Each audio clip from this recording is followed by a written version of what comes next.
But if we're not measuring the transfer, what else do the business folks in an organization have to look at but cost? So that's one reason I think part of this process of improving the transfer system is you have to start measuring transfer and get people to look at a different measure other than cost. So, and then you can evaluate whether the external training is better than the internal. Does that make sense?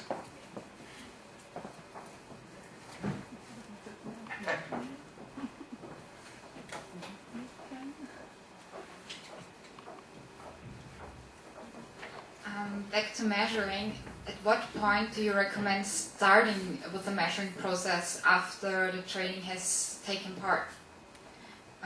How much time do you let pass between the actual training event and then having your supervisors rate the performance change of the employees? Yeah. The default that we use is 90 days, and that's kind of a customary time frame. But there are some trainings that shorter amount of time is just fine. Maybe 45 days, simple, some skills.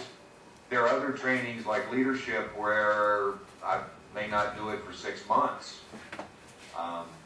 You just have to ask yourself the question, at what point could we reasonably expect to see the employee using what they've learned?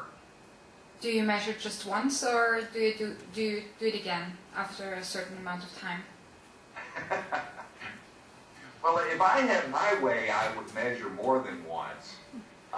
Because when we really look at the transfer literature, there's a second part to the transfer problem that we haven't even talked about much, and that's the maintenance of skills. And I'll tell you why I don't talk about that is we have such a big problem just getting the initial transfer that we're not even at the point where we can talk about what happens after. I would love to get to the point where I could really get organizations to think about not only the initial transfer, but the subsequent and the continuing application.